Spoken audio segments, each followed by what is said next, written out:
You are listening to the Disney Dream Girls, an unofficial Disney Theme Parks podcast. And this is show number 538 for Sunday, the 23rd of February, 2025. Where dreams begin. Hello and welcome to this week's Disney Dream Girls. My name is Michelle Young, and together with my jolly good chum Jane Phipps, we are your guides to the place where dreams begin. Hello there, Jane.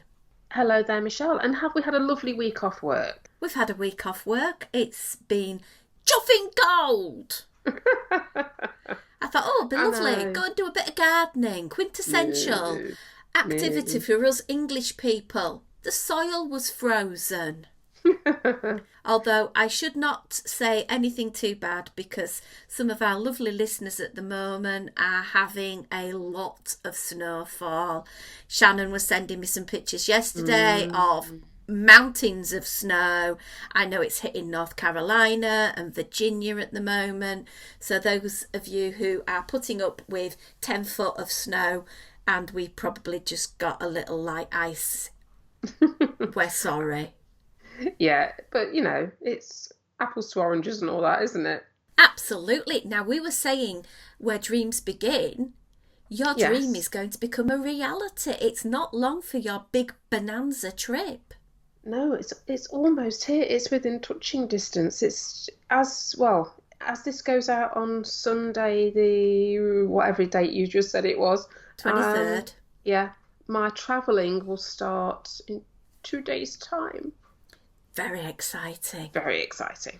And I suppose we can share some details about your travels on this upcoming podcast today. But as usual, let's start with a little bit of on this day in Disney history. 1927, a young artist called Leslie James Clark went to work at the Disney Studios at 2719 Hyperion Avenue in Hollywood. He will go on to be the first of Walt's 9 old men, and he continued working loyally for the Disney Studios all the way to his retirement in 1975. Wow, that's a good innings. Yeah. What would you get for working for a particular company for that amount of time now? You'd be looking to get a custard cream. I'm going to say, back in the day, it would have been a gold carriage clock, wouldn't it? I know. I'm coming up for 20 years working for my local education authority. Where's my carriage clock? Yeah, I wouldn't hold your breath, Michelle. No. 1939. I had to include this. Walt Disney receives a special Oscar for his 83-minute classic animated film Snow White and the Seven Dwarfs at the 11th Academy Awards ceremony. So amazing! Yay, 7 little ones.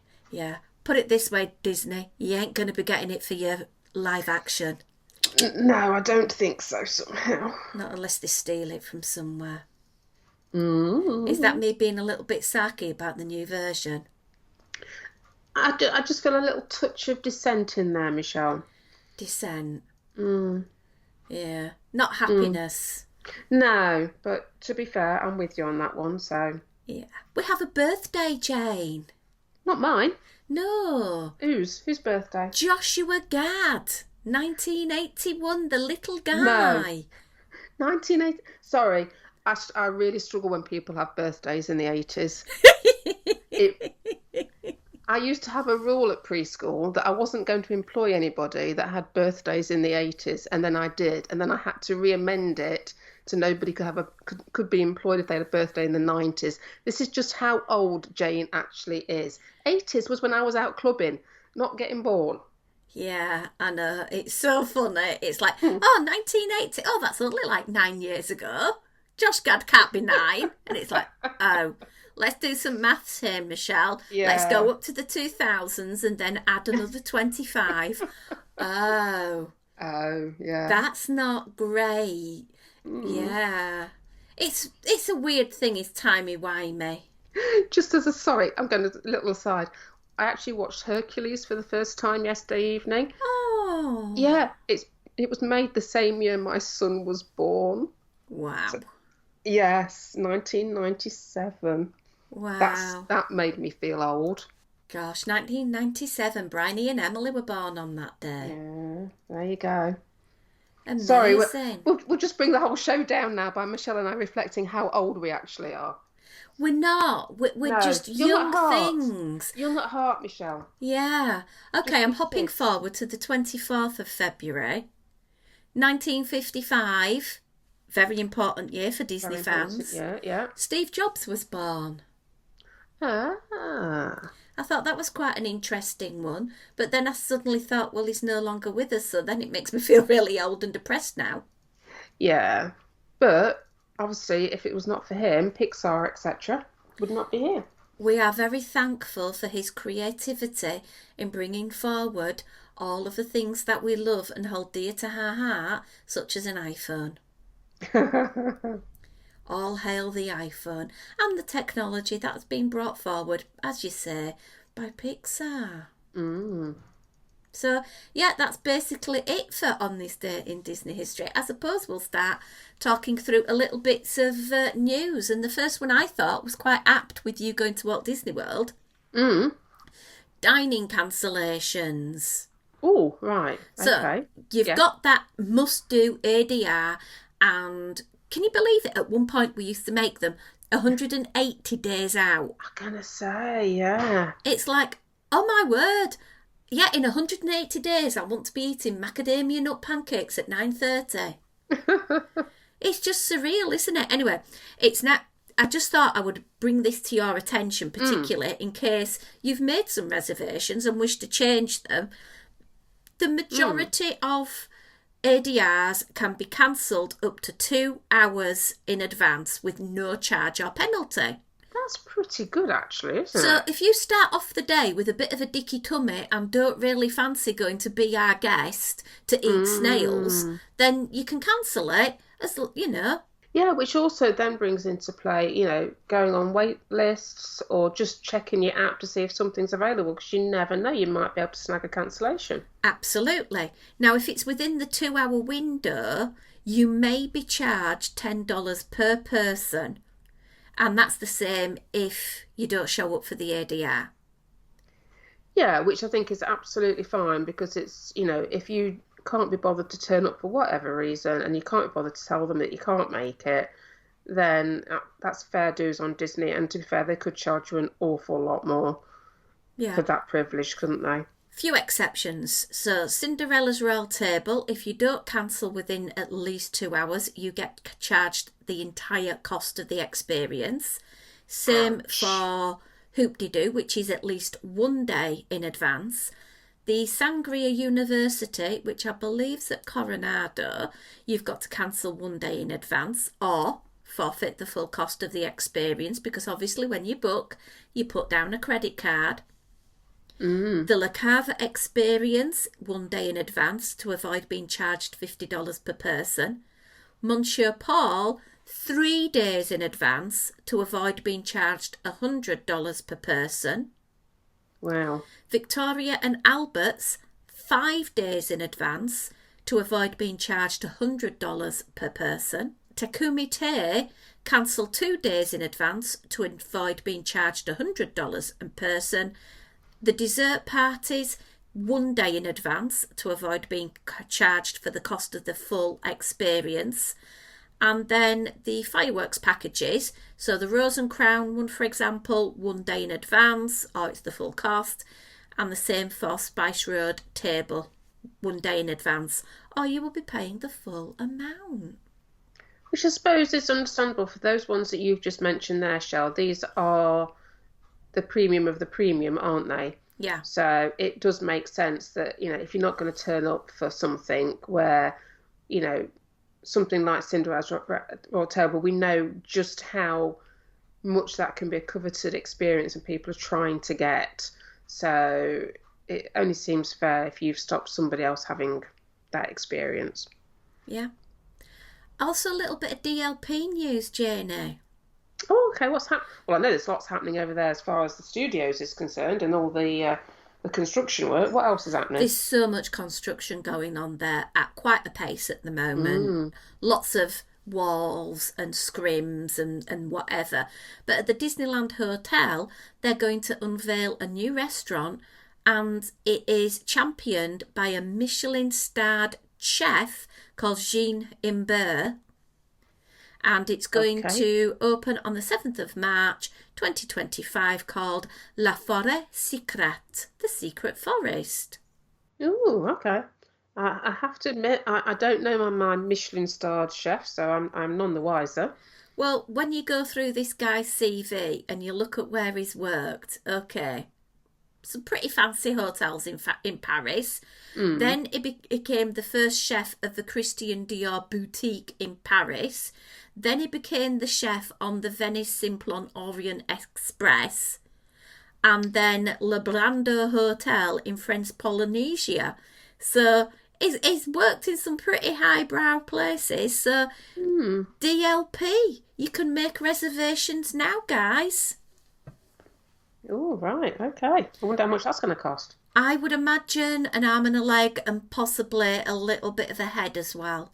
I would suspect so. But if you are planning to go to DLP and you want to dine in a restaurant where the key chef is a Michelin star chef, you've got the opportunity. It's going to be interesting to see how it pairs up to Victoria and Albert's price point. Well, yeah, true. Quite intrigued by that. Quite intrigued. Right, Jane, come on then. We're all sat here with bated breath. We know you've got this trip going on. You've alluded to going on the 25th. So, who are you flying with? Shall we have a bit of a rundown, shall we? So, 25th is actually my get down to Gatwick day. Okay, so that's a bit of a clue. We know who you're flying with now then. Yeah, British Airways. So Tuesday we're travelling down to Gatwick. We're getting the train down, a couple of trains down to Gatwick, staying overnight at Gatwick itself, because we've got an 11:20 flight on British Airways on the Wednesday morning. So just to give you an idea, guys, I'm right in the middle of the UK. So to get down to Gatwick, even on the train, is going to be probably 3.5 hours-ish. So you can imagine driving down would probably take longer. So consequently, that's why we're going down the evening before, just to make it a little bit more chilled on the day, I hope. And I think also it's removing that level of panic of weather, roadworks, motorway closures, train closures, having the wrong kind of leaves on the line. All of that's taken away, and it gives you that peace of mind. Right, I'm only 2-3 miles away from the airport now, in my nice comfy airport hotel, and I'm ready. I can go one better than that, Shell, because we're staying actually in a hotel that's in the terminal. Oh, well. Yeah, so literally I'm going to roll out of bed into security, I think. Oh, awesome. So, we shall, I will let you know how that goes. But yeah, I mean, it's exactly what you just said, Michelle, and it's the reason we're travelling down by train as well rather than driving down. We're going to be away for over 3.5 weeks effectively. So what we're spending on travel on the train, as opposed to paying for the car to get down there and the parking down there. So it's, kind of trying to make life as easy as possible, and so Simon doesn't have to have the horrible drive back when we land a few weeks later, because that driving back with jet lag ain't good by any stretch of the imagination. So you land at MCO, you've got the app I've told you about to get on your phone. I have, yes. So we can get, hopefully that's going to ease our transition through border control. Yeah. If I fill it all out correctly, fingers crossed. How are you getting to your resort? We're using Mears Connect. Okay. That's all booked, and we go to Coronado Springs. That's our first port of call. We have just 2 nights at Coronado Springs, so no Disney Park tickets at this point, guys. So it's literally just a couple of days to get ourselves acclimatised, hopefully to nice, warm, sunny Florida weather. Hope so. She says, fingers crossed. I know there's this cold front happening at the moment. So we arrive Wednesday afternoon, and then Friday morning we get picked up by Disney Transport and head over to Port Canaveral. Now, let's just rewind a bit. You've got these 2 days without theme park admission. So please tell me you've got quite a bit of time invested in going over the road to the Springs. Yeah, I think we will. I mean, Simon's on my little spreadsheet. Simon's put a gym workout in. This is the people that we are. Of course he has. Of course he has. But yeah, I think it's a case of we have just the one full day effectively.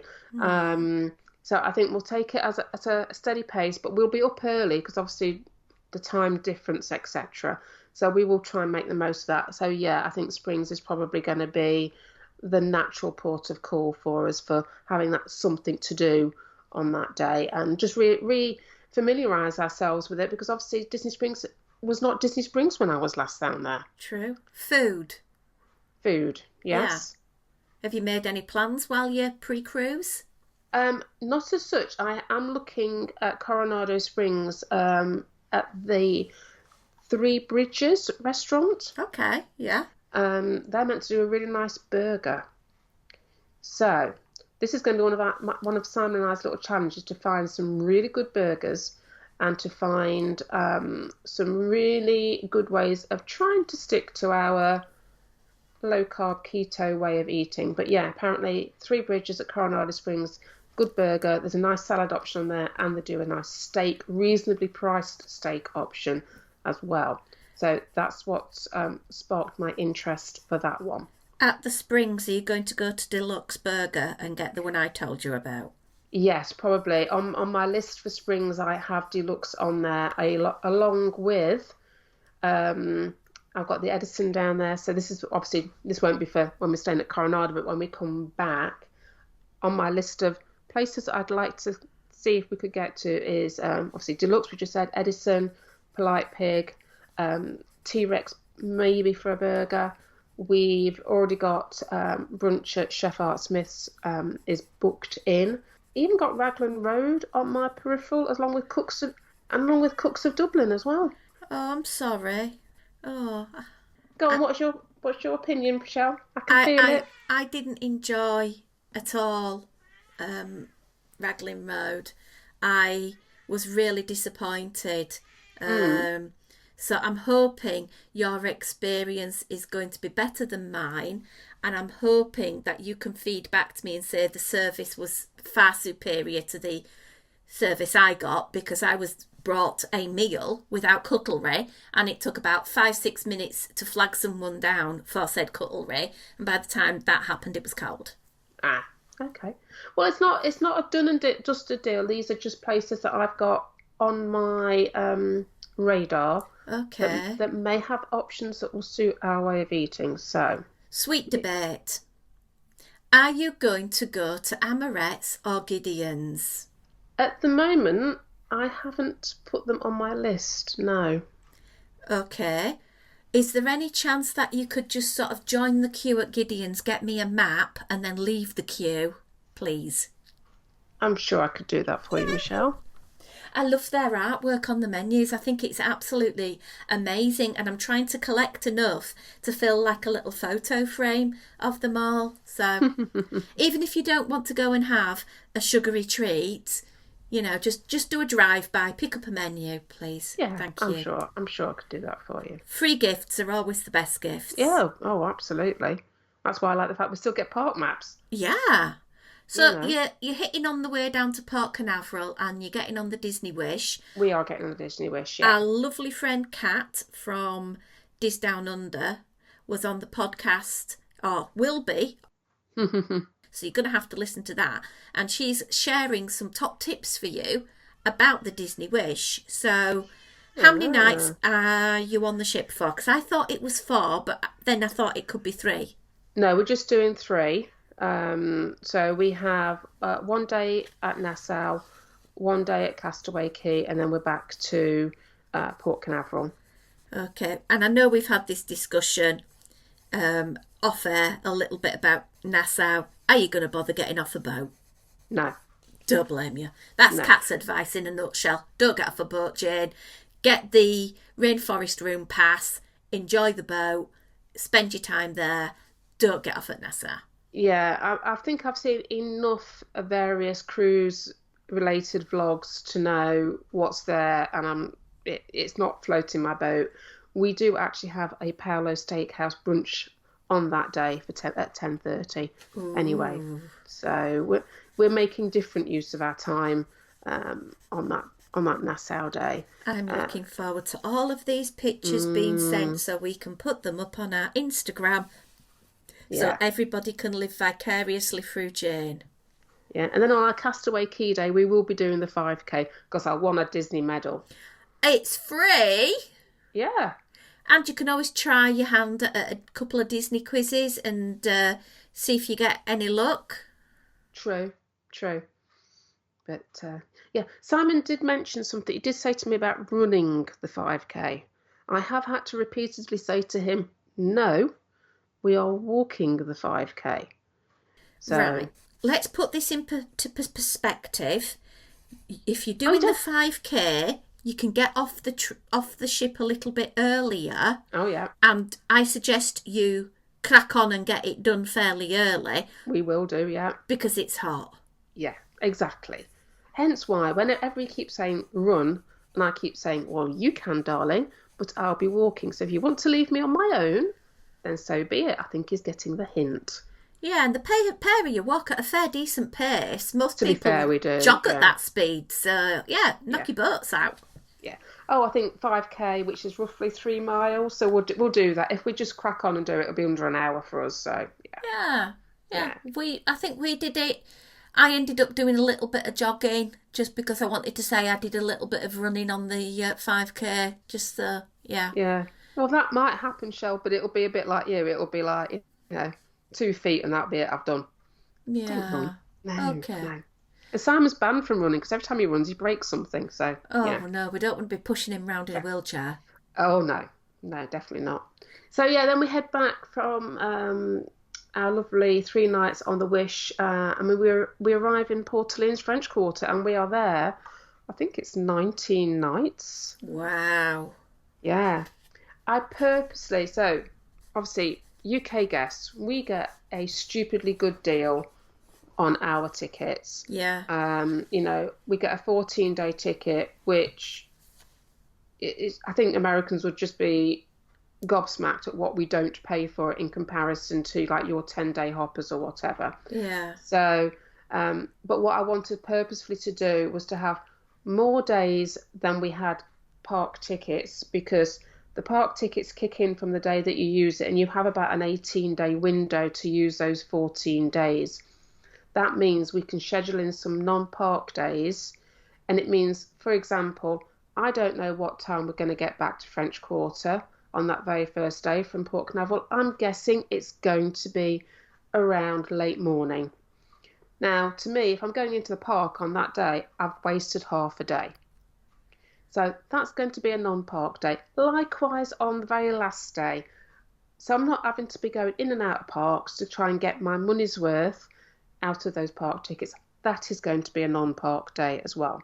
So we've got 2 stress-free days at the beginning and the end, and then we will just slot in some other non-park days in between, depending how we feel and how the actual days unfold and how tired we're feeling, or whether we need a break, or however it's going to be. So, but I do like the fact that, us Brits can take advantage of that, and I appreciate I'm in an extremely fortunate position because Simon and I don't work, we're both retired now. We're not having to fall in line with school holidays or work holiday calendars or anything like that. We can literally pick and choose when we want to travel, and we have been able to extend what would have traditionally been, a 2-week holiday to last about 19 nights at French Quarter. And that just sounds absolutely perfect, because that way you're not having to rush. You've got a lot to take in because it's been a long time since you've had 12 years. That experience. So, yeah. Okay, so let's talk about a little bit in general about where you're planning on eating, because that'll inform which parks you're going to. Yeah, well, obviously, when we first get to French Quarter, our friends Phil and Christian, who we met on the Disney Dream 2 years ago, are also going to be in the Magic Bubble. So we have got some plans for different park days with those guys, because they're only there for I think 6 or 7 days. So we're going to fall in with them just so that we can, have that nice catch up. So we have got, for the first 4 or 5 days, we're in Magic Kingdom on the Tuesday. We've got Animal Kingdom the next day, Hollywood Studios, and then Epcot. So they are kind of in our schedule. So we get all the major parks done in one day. Phil and Christian, understandably, with them only being there for a short length of time, have booked in a few lightning lanes, etc. We decided not to join them in that. What they've opted to do is going to cost per person $145. Now, again, because we're British and because we've got these 14 days, we've got an awfully long time to get around the parks and revisit and get anything that we feel are our must-do things done. So our attitude is going to be, we're not playing out for any sort of lightning lane, except if for some reason we haven't been able to get onto a particular ride and it's really bugging us that the queues have been too long or whatever, then we might, towards the end of the holiday, pick a lightning lane. But I'm pretty confident that we probably won't need to do that because we're there for such a long length of time. If it means we've got to stand and wait a stupid amount of time to stand by, then we probably will do. But, Simon and I have kind of talked, and a bit like you just said, Michelle, it's been a long while since we've been at Disney World. And to be truthful, we're just extremely thankful that we can get back to Disney World and be in that little magic bubble for such a long length of time. And we are just going to enjoy being there. And if we get to go on the rides, great. If we don't, okay, it may not meant to be sort of thing. But we're not going to get ourselves so worked up that it's going to be disappointing if we don't get on things. Does that make sense? We're just going to try and get out there, enjoy being out there and get done stuff. And if we get everything done, great. But if we don't, it's just another excuse to go back again, isn't it? And also, you guys are early risers, so the best way to get on some of the big hitters is to be at the park just before rope drop, so that you can go straight to that one. And that's going to happen for, Animal Kingdom. You'll have to do that for Avatar, for going on Flight of Passage. And then if you're there, you can go on Navi River Journey, then go up. The animals will be nice and awake, so you can do safari and then mooch around. At Hollywood Studios, you're going to be doing multiple days, so you can sort of prioritise which ones you want to hit at what time. And this is going to be the nice thing. It's a case of, we can have an early start at Animal Kingdom one day, but then the next time we go to Animal Kingdom, it won't matter. We won't have to be getting in there at that time, so we can mix things up a little bit. And with the virtual queues just being dropped for Tiana's and for Guardians, and Guardians now being an early morning thing as well at Epcot. So, we might take advantage of those a bit more. Who knows? But I say, we're quite chilled, laid back people, as Michelle will know. And it really is going to be for us just being there and experiencing everything and just taking the days at the pace that we want to take them at and trying not to get too stressed. And of course, the other thing to bear in mind is last time we visited, our last 2 visits, the 2013, we had 2 children with us who were 12 years younger than they are now. So they were probably early teens sort of age-ish. So that brings its own set of challenges. The time before that, we had not only did we have younger children, but we also had my mum and dad with us. So this time it's going to be just Simon and I. We've got nobody else to please but ourselves. And that's going to be a new experience for us as well. Yeah. I will say, though, with the virtual queue dropping on both of those attractions, the one thing I liked about the virtual queue was that you knew from the time of going into the attraction, you should be riding it within 45 minutes. The downside was always you've got to be up at 7 o'clock, and if you didn't get one, you didn't get to ride it. Yeah. Now the attraction queues are going to be much, much, much longer. So for like Guardians, you could be possibly anticipating a 90-minute wait, if not more.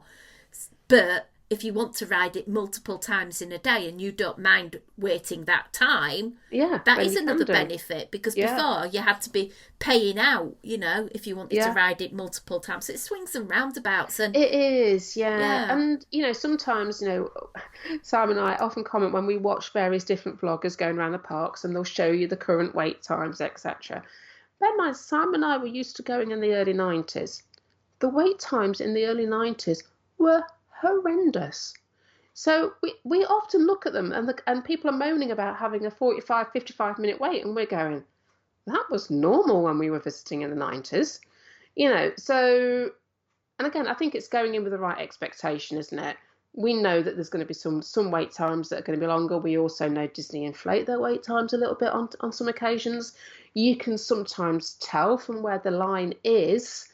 If you can see it outside the building, then maybe it's not as short as they're perpetuating it to be. So there's all those bits and bobs, and it's like, if we get in a line, it's taking too long, we'll just walk out of it. It's it will be what it will be.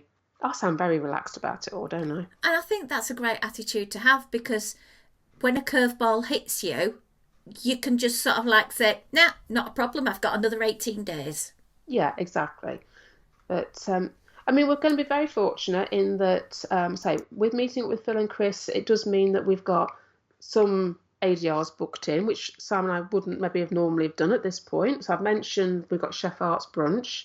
We've also got Sci-Fi Diner and Ogre's Cantina booked in. I will definitely be booking Steakhouse 71. I'm not sure whether I'm going to do lunch or whether I'm going to do breakfast. I think it will be breakfast that I'm going to book in for that one. I think breakfast at 10:30 is an absolute must-do. Knowing how you guys like to eat and dine, getting that later breakfast means you can get into the park early and just walk over. Yeah, but we might also use that day as doing a bit of a resort, monorail loop resort type day. So, because with having these non-park days, we shall see how it goes. But, that's definitely one that's on our radar to do. Very fortunate that our first full day is Tuesday, March the 4th, which is, to you and I, Michelle, is Pancake Day, which to the Americans is Mardi Gras. Yeah. And we're at French Quarter. Oh. And they do a golf cart parade, Michelle. They do. So we're going to be there for that. How cool is that? This happens once a year, and we're actually going to be there for something. That's so amazing. And Jane, can I just say, on Pancake Day, you have to have pancakes. Obviously. It's the law. Law, yeah. And also, Jane, can I also say, you're in Beignet HQ. Well, we are, aren't we? Yeah. So they will be consumed. Do not worry. Good. Well, you can keep up with Jane and her travels over on @DisDreamGirls, where she will be sharing. And Simon's doing an interesting art project. Why don't you just give a little bit of a shout out to Simon's project? So Simon has a couple of art projects that he has on the go. So if you want to find out what he's doing, he has two projects. One is called Simon Phipps Art, and you can find that on Facebook, and you can find it on Instagram. But he then also set up another little Instagram. I think he may be putting it on Facebook as well, where he's been doing some postcard art. So he has a number of blank postcards, or roughly that size of card, and he does little drawings. And what he's been doing, we sit in a coffee shop, have a coffee, and he doodles rather than scrolling on his phone. They're all kind of graffiti type style. And what he wants to do is literally create one of these little graffiti art, street art style drawings per day of our vacation. And the idea being that it will reflect something that we're doing that day, or somewhere we may have been that day. And ideally, he wants to take a photo in the location of where it's been created. So if you want to find out more about that, on Instagram, it's actually called Simo Art Project, but it's 51M0 Art Project.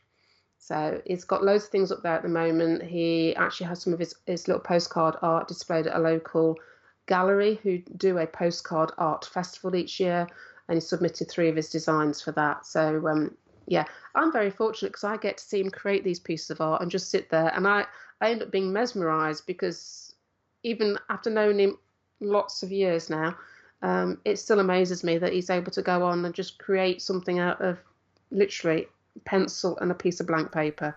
I am often floored by what he does. So if you're interested, I will be posting. He'll be posting on socials as well. So yeah, go and give him a follow. He'd really appreciate it. And having a couple of pieces of Phipps original. I have my 3D Mickey and my amazing Mickey as the Dream Finder from Journey into Imagination. I am very honoured. Yeah, he's he does an all right job every now and then. It does.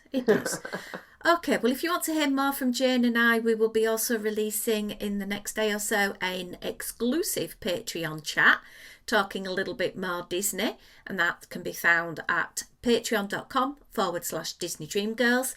Another shout out for our Instagram at DisDreamGirls, where you will find all sorts of Disney being shared as we count down to the pre-Easter extravaganza and then whatever may come my way at my Easter trip. Yeah. But we'll talk about that at a later date. But until next time, it's a goodbye from me. And goodbye from me.